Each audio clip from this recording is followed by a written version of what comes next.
Um, Picture this for a second. You are like sitting on a beach somewhere, or maybe you're out in a quiet cabin in the woods, and you are officially retired. Sounds pretty good to me. Right. I mean, you have finally stepped off that corporate treadmill. And the best part is you're completely healthy, you have plenty of energy, and you're only 55 years old. The absolute dream scenario. It is. But then, right in the middle of this beautiful daydream, you hit a massive, just concrete roadblock. You reach into your retirement account to actually pay for your new life, and the IRS is standing there waiting to smack you with a 10% early withdrawal penalty. Yeah, suddenly that early retirement feels incredibly expensive. Exactly. It's kind of the ultimate penalty for success. You did everything the system asked of you, you saved diligently, you built your nest egg. But because you haven't hit that very specific, seemingly arbitrary age of 59 and a half, the tax code actively punishes you for leaving the workforce early. But what if I told you there was a golden ticket? Like a completely legal, IRS-approved escape hatch that lets you bypass that 10% penalty entirely. I'm sure people would be very interested in that. I bet. Today, we are going on a deep dive into something called the Rule of 55. Our mission is to unpack a massive stack of sources to figure out exactly how this loophole works. And it is quite a stack. Yeah, we are pulling directly from IRS Publication 575, digging through expert financial breakdowns from MDRN Wealth and Smart Asset, analyzing some pretty intense debates from tax forums, and even pulling insights from Charles Schwab. It's a lot of ground to cover. We're going to figure out who is actually eligible, the pros and cons of pulling the trigger, what the experts recommend, and most importantly, the hidden technical dangers that could blow up your entire financial plan. Because navigating this requires absolute precision. I mean, the rule itself sounds deceptively simple on the surface, right? You turn 55, you quit your job, you get your money. Sounds easy enough. But anyone who has ever looked at the U.S. tax code knows it is never actually that simple. Yeah, never. We are talking about a landscape where one incorrectly checked box on a transfer form or just one slightly premature account rollover could permanently lock you out of this rule, and that could cost you tens of thousands of dollars in irreversible penalties. Okay, let's unpack this. We have to start with the absolute core mechanics. Good place to start.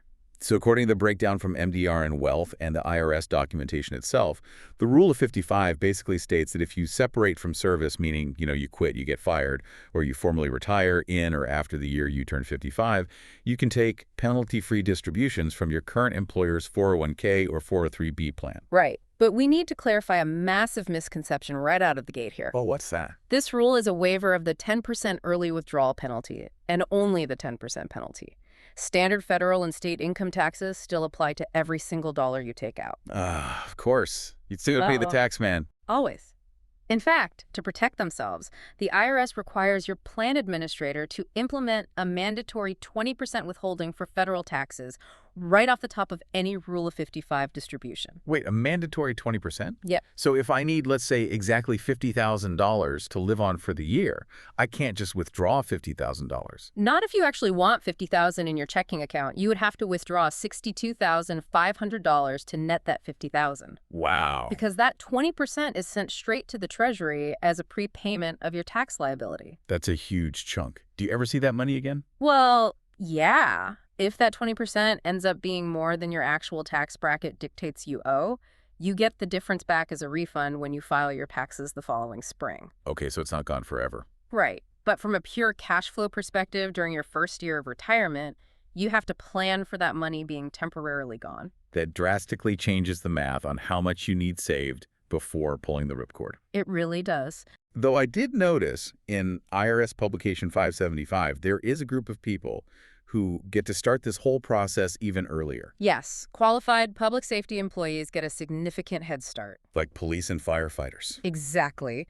The IRS specifically defines this group: police officers, firefighters, air traffic controllers, corrections officers. Because of the physical demands of those jobs, the government allows them to utilize this rule in the year they turn 50. Oh, wow. 50? Yeah, or if they have 25 years of service under the plan, whichever comes first. That's a great benefit. Now, regarding that age requirement, we dug into a really heated debate on a TurboTax support form. Oh, I bet. Users were incredibly confused by the exact phrasing of the timeline. You had people asking, If I get burned out and separate from my job at age 53 and I just leave my money in the 401k and wait 2 years until I'm 55, can I start using the rule then? The definitive answer from the IRS is no. Just a hard no. A hard no.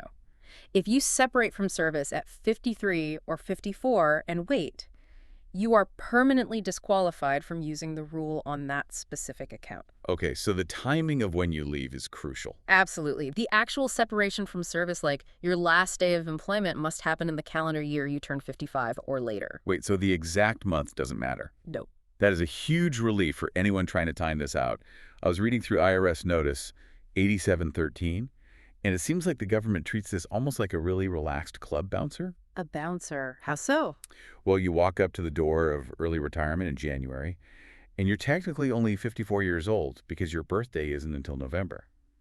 The bouncer looks at your ID, looks at the birth year, says, yep, you're turning 55 at some point this calendar year, and lets you right into the club. He completely ignores the birth month. That bouncer analogy perfectly explains the mechanism. I love that. It makes it so much easier to understand. It really does. You can literally retire on January 2nd at age 54 and start taking penalty-free withdrawals immediately.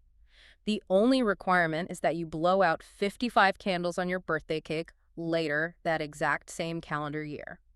That feels like a rare win for the taxpayer. Enjoy it while you can. Right. But I know hitting the right age and quitting at the right time doesn't guarantee you access to your money. This is where we run into the logistics of the accounts themselves. And MDR and Wealth brought up something called the plan document rule. Ah, yes. This is where a lot of meticulous planners get completely blindsided. Why is that? Because the IRS merely allows for the rule of 55 to exist. They do not mandate it. Meaning what, exactly? Meaning your employer is under zero legal obligation to actually offer this feature in their specific corporate 401k plan. So the IRS sets the speed limit, but your specific employer owns the road, and they can just decide not to let you drive on it. That's a great way to put it. If the rule of 55 is not explicitly written into your company's summary plan description, the IRS allowance means absolutely nothing. That is brutal. It is. Your HR department essentially has the power to run a red light and stop you from accessing the funds penalty-free. You have to actively call your plan administrator and verify the plan rules before you hand in your resignation. Okay, so let's assume your company does allow it. You verify the plan, you quit at 55, you're ready to go. Yeah. There is another massive trap that almost every source we looked at warns about. The IRA trap. Oh, this is a big one. Because it's human nature to want a clean house when you retire. You want all your money in one place with better investment options, so you roll that 401k into an IRA. And the second that transfer clears, you instantly kill your Rule of 55 eligibility. Instantly. Instantly. The rule fundamentally, by law, just does not apply to individual retirement accounts. Wow. Yeah. Yeah, once those funds leave the 401k ecosystem and land in an IRA, you are hard-locked into the standard 59.5 age requirement again. The 10% early withdrawal penalty is permanently back on the table. Okay, but the rule specifically says it applies to your current employer's plan. What if I've been a job hopper? Like most people these days. Exactly. Say I'm 55 and I have 3 old 401ks sitting around from jobs I had in my 30s and 40s. If the rule only applies to the job I just quit, are those older funds just trapped until I'm almost 60? If you leave them where they are at those old employers, yes, they are completely inaccessible without the penalty. So I just lose out on using that money. Well, you cannot go back in time and retroactively apply the rule to an old employer's plan because you didn't separate from that service in the year you turned 55. Huh. But there is a strategic workaround here if you plan ahead. Okay, what is it? You have to actively consolidate. You initiate plan-to-plan transfers, taking those 3 old 401ks and rolling them all into your current employer's 401k plan. Wait, but you have to do that before you separate from service, right? Crucially, yes. While you are still an active employee, you sweep all of that past retirement money into one final bucket. Then, when you pull the ripcord and retire at 55, that entire mega bucket is now technically housed under your current employer. Making all of it eligible for Rule of 55 distributions. Exactly. That is a brilliant tactical move. But this whole conversation hinges on the idea of having an employer to separate from. What if your employer is just, The self-employed scenario. Yeah. If you're a freelance worker or a small business owner with a solo 401k, how do you legally separate from service without completely dissolving your company? Doesn't the IRS force you to roll that solo plan into an IRA if the business closes. You would think so, and if you do, as we just established, you lose the Rule of 55. Right. This is a tremendous gray area for the modern gig economy and solopreneurs. But an analysis by the FI Tax Guy points to a fascinating, somewhat obscure piece of legislation from decades ago. Decades ago. Yeah, the Self-Employed Individuals Tax Retirement Act of 1962. 1962. So we're relying on tax code written when the gig economy was basically non-existent. Surprisingly, the historical context is actually what saves you. When Congress wrote those codes, they didn't want to penalize self-employed people by forcing them to immediately liquidate or transfer their retirement plans the second they stopped working. Okay, that makes sense. Under the definitions created back then, a retired solopreneur can legally still be considered both the employer and the employee, strictly for the purpose of maintaining the plan's qualification. So the ghost of your business basically lives on purely to keep the solo 401k compliant with the IRS. That's one way to look at it, yeah.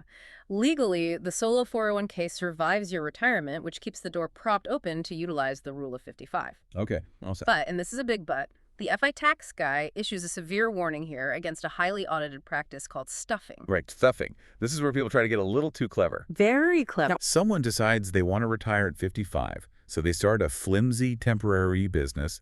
Maybe they sign up to drive for Lyft for 2 months. They use that new income to set up a solo 401k.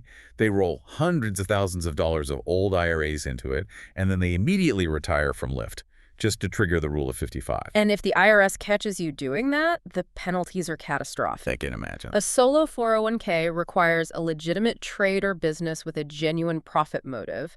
If an auditor determines your brief stint driving for Lyft was essentially a sham created solely to bypass the early withdrawal penalty, they will completely disqualify the plan. So what happens to the money? That means your entire massive rollover amount becomes instantly taxable as ordinary income in a single year, plus the 10% penalty. Ouch. Yeah, do not mess with the IRS by faking a business. Definitely not. But speaking of getting back to work, Charles Schwab had a really interesting piece on unretiring. Yes, the unretirement trend. Right, so let's say I leave my high-stress corporate job at 55, trigger the Rule of 55, Yeah. and start taking my distributions. A year goes by, I get incredibly bored, and I decide to go get a fun, low-stress, part-time job as a barista. Here's where it gets really interesting. You're telling me I can retire from my corporate gig, start pulling from my 401k penalty-free, and then go get a fun part-time job as a barista just to get out of the house, and the IRS is totally cool with that. The IRS is entirely fine with you working again. Really? Yeah. The Rule of 55 is triggered solely by your separation from service from that specific employer at age 55 or older. Your employment status with the rest of the world no longer matters. That's amazing. As long as you leave your funds in that original employer's 401k, meaning you don't roll them into an IRA or into your new barista jobs retirement plan, you can continue to take penalty-free distributions from the old account while collecting a paycheck from the new one. That offers incredible flexibility to build a bridge to a semi-retirement lifestyle. It really does. But we need to shift gears entirely because everything we have discussed so far is purely federal. Yes. State level. We survived the IRS maze, but depending on where you live, dodging the federal penalty might just walk you straight into a state tax ambush. State-level tax conformity is the hidden iceberg that sinks a lot of meticulous early retirement plans. The YouTube channel, The Finance Observer, highlighted Pennsylvania as the ultimate cautionary tale for this. Which is so counterintuitive because Pennsylvania is famously marketed as a tax haven for retirees. Like, they don't tax Social Security, and if you are of traditional retirement age, they don't tax pension or 401k income at all. That is true, but the key phrase there is traditional retirement age. States like Pennsylvania are what we call non-conforming. Meaning they don't follow the federal rules. Exactly. They essentially run a completely separate parallel tax universe to the IRS. While the federal government wrote the Rule of 55 into law, Pennsylvania ignores it completely. They rely on their own legal concept called superannuation age. Superannuation age. Yes, which for almost all private 401ks is 59 and a half. So what actually happens when you take a Rule of 55 withdrawal at age 56 in a state like that? Well, it comes down to the paperwork. At the end of the year, your plan administrator sends you a 1099-9R tax form. In box 7 of that form, there is a specific code. For a Rule of 55 withdrawal, it generates a code 2. Okay, code 2. Federally, the IRS looks at code 2 and says, great, an exception applies, no penalty. But when the Pennsylvania Department of Revenue sees Code 2, it triggers a massive red flag. Because according to their parallel tax universe, you haven't hit superannuation age yet. Exactly. And because you are under 59 and a half, Pennsylvania fundamentally refuses to view that money as retirement income. So what do they call it? They reclassify the withdrawal as taxable compensation, treating it almost like a regular paycheck or a severance payout, and they slap it with their 3.07% flat state income tax. So you completely outmaneuver the federal government only to get taxed by your state anyway. But there's a reason Pennsylvania does this, right? It goes back to how they treat the money when you first put it into the 401k. That's exactly the issue. Unlike the federal government, Pennsylvania does not give you a tax deduction when you contribute to a 401k. Oh, I see. You pay that 3.07% state tax on your principal before it ever goes into the account. Because you didn't get a tax break on the front end, their laws are entirely focused on recovering taxes on the back end. But this also creates a loophole to the state's own tax trap. The cost recovery method. You got it. The way I look at this cost recovery method is like a video game shield. Because Pennsylvania has already taxed your original contributions, they legally cannot tax that specific money a second time. So that pool of contributions you made over the years is your basis, and that basis acts as a tax-free shield. The video game shield is a great way to visualize the math. The cost recovery method allows you to strategically withdraw your basis, your own already taxed contributions first. Oh, nice. So if you withdraw $50,000 under the Rule of 55, and you still have $50,000 left in your basis shield, Pennsylvania taxes you zero. You are just recovering your own cost. But see, shield doesn't last forever.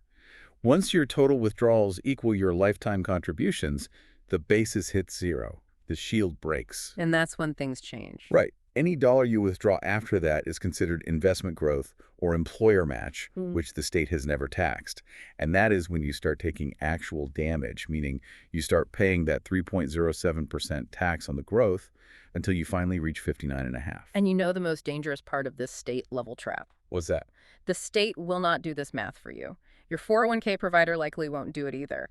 You have to meticulously track decades of W-2s and contributions yourself to prove your basis to the state revenue department. That sounds like a nightmare. It highlights a vital lesson, really. You have to look beyond the federal tax code and consult a professional about your specific state's rules. So we've navigated the plan document rules, the IRA trap, the solo 401k audits, and the state tax ambushes.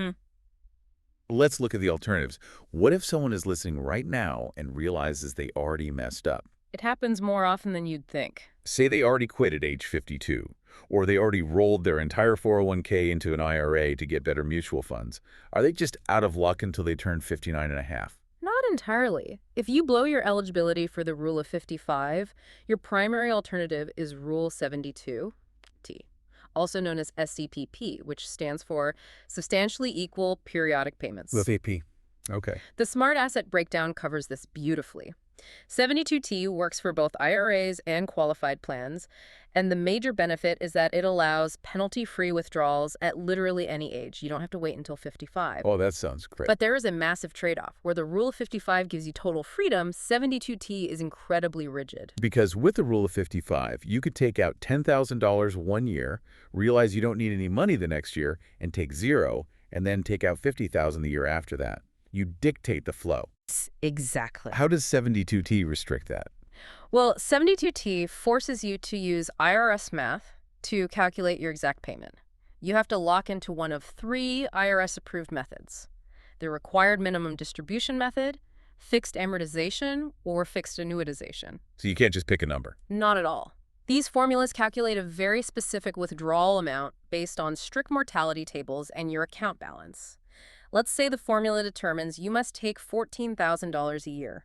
You have to take exactly $14,000, not $14,001, not $13,999. Wow. And you are stuck doing that for a very long time, right? Yes. Once you start taking those 72T payments, you are legally locked into that exact payment schedule for at least 5 consecutive years, or until you hit 59.5, whichever is longer. Whichever is longer.